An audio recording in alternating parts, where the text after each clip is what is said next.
Hey, what's up guys? I bought myself one of those cheap $50 drone slash quadcopters from KMART, so we're gonna check it out. Alright, so the difference between this model and I think there was another one that KMART had is that this one actually has one of these VR box headsets. So you can buy these at KMART anyway for about $10, so it kind of works out pretty similar. I don't remember the specs on the other unit. This one itself doesn't have too much information on it, so we're just going to have to open it up and see what's inside. So I'm assuming that's the phone holder. It's got a manual,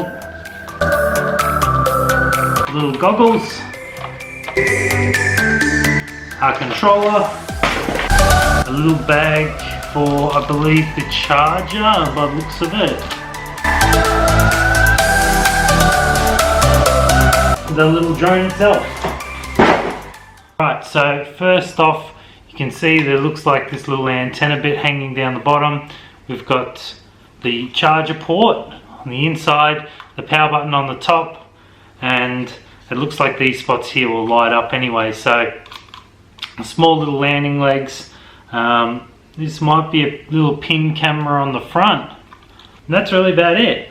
So it doesn't look like there's too much to it, but first thing I'll do is plug it in just to charge it. Now it does run off a little USB, so I'm assuming that the voltage on the battery built into it is actually quite low voltage. So we'll plug this into here, and I'll go plug this in and charge it. Alright, so while that's off charging, I'm just going to run through a couple little things on this.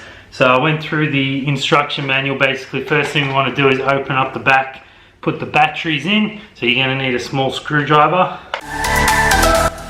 AA batteries. Now that the batteries are in, what we want to do is put this piece on for the phone, because this is what allows you to see the actual camera that's attached. You don't need to run it if you don't want to, but for me, I want to actually see this camera footage, so let's attach this on.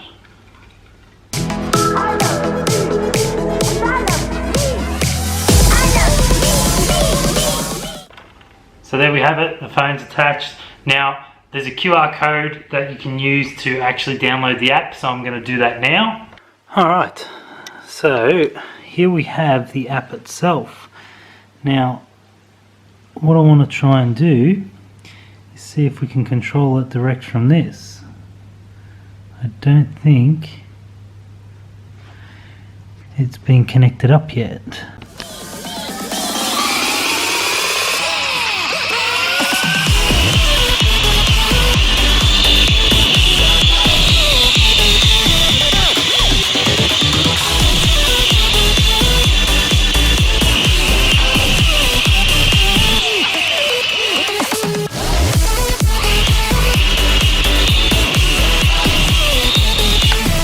Oh, you don't like him then?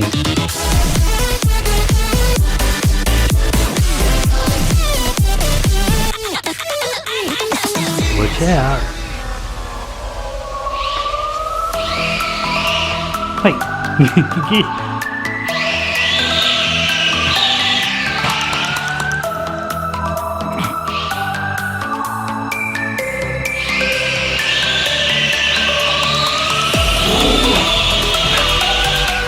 You can't get it.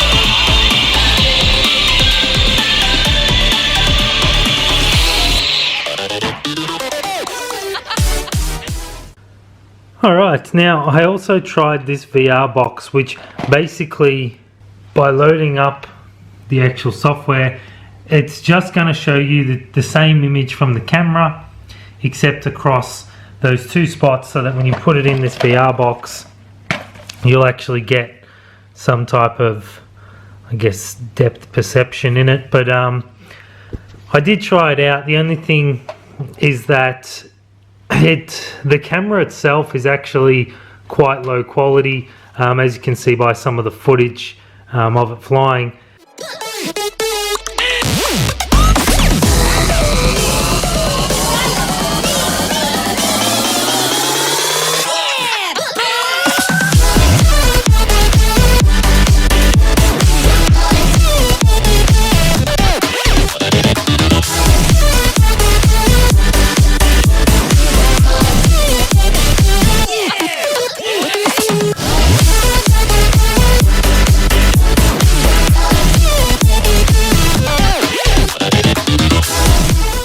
So you don't actually get to see too much through here that it's worthwhile really using. But you know, I guess on the plus side, I don't have to go out and buy one of these VR box thingies. So it's taken probably about, I don't know, a good hour to get used to the actual flight. But once you've charged it up, and if we want to turn that on.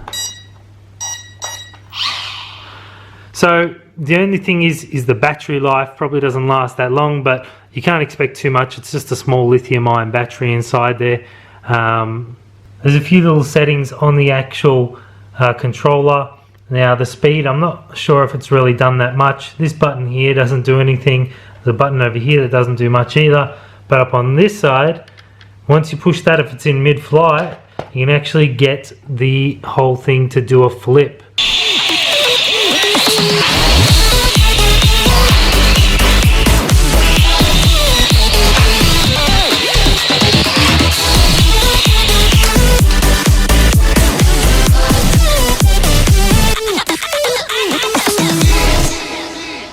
Alright, so there we have it, the $50 drone from Kmart. When it comes to some pros and cons of this, a downside would be the battery life, but for how lightweight it is, you can expect it's not going to be able to fly around for too long. And the camera itself is quite low quality, but for a $50 drone, you kind of have to expect that. The VR box is a bit of a gimmicky thing, but you know, in theory, it was, you know, pretty cool. I can imagine if you had a couple kids and one of them had this on and the other was actually flying it, you know, that could be a bit fun. The instructions and being able to set it up is quite easy. To get used to flying it, you know, and I'm not saying I'm any good at flying this one, but it didn't take too long to get used to being able to, you know, just keep it a bit steady. And I haven't even tuned the controller so that it's stable a bit more. The instructions are pretty easy to read as well, and the app is pretty straightforward once you get that up and running. So really, for a little starter thing, I'm actually quite happy to, you know, play around with this, and it's been a bit of fun just mucking around. Now, in saying that, the positives of this, you know, I think it's a really great little toy, and that's what it is. It's not a drone like some of those bigger type of drones you'd see out there. It's just a little toy, but it's pretty fun to play with. So I'm pretty happy for $50, and you know, it's something that this is my first one. So I'm hoping that I'll start to go from here and get some more expensive ones that are, you know, a bit more heavy duty. I'm not too sure about taking this outside in the outdoor conditions. I think with a little bit of wind, this is just going to fly off. There's no GPS tracking like some of those high-tech versions. You're going to be pretty easy to lose it if you take it outside, I think. So I'll probably stay away from that for the moment. It'll be a little fun toy for me as well to, if I want to maybe open up, see if I can fiddle around with and do a couple little mods. Now, there's no parts, additional parts of rotors and such, so I have been throwing this around quite a bit and hitting a lot of this stuff in the gym quite hard, and it's taken a pretty good beating so far. Doesn't look like there's any damage yet, and I'm assuming it's going to take a fair bit more before something actually breaks, but you know, at the end of the day, I might be able to 3D print something if something does break or whatever, because it doesn't look like you could get too many additional parts for these.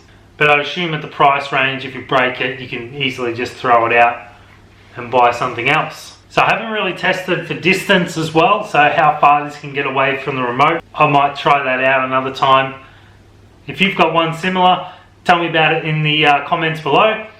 But thanks again for watching, and we'll see you next time.